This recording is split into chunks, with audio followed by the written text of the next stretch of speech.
किती नवल आहे ना. फक्त आपली हिंदू संस्कृतीच निसर्गातल्या प्रत्येक गोष्टीला देव मानायला शिकवते. आणि म्हणूनच कधी झाडाची पूजा होते, कधी नदीची, तर कधी मुक्या प्राण्यांची सुद्धा. आणि आज तर बैलपोळा म्हणजेच बेंदूर.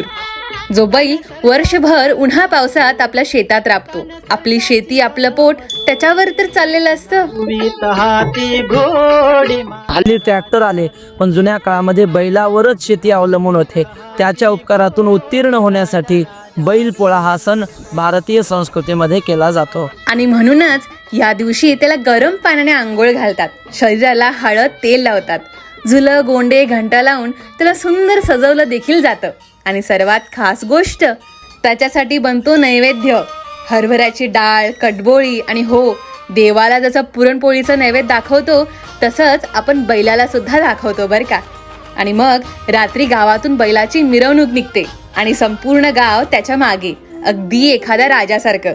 आज शाळांमध्ये ग्रॅटिट्यूड शिकवलं जातं, पण आपली संस्कृती हजारो वर्षापासूनच हे सणावारातून आपल्याला शिकवण्याचा प्रयत्न करत आहे.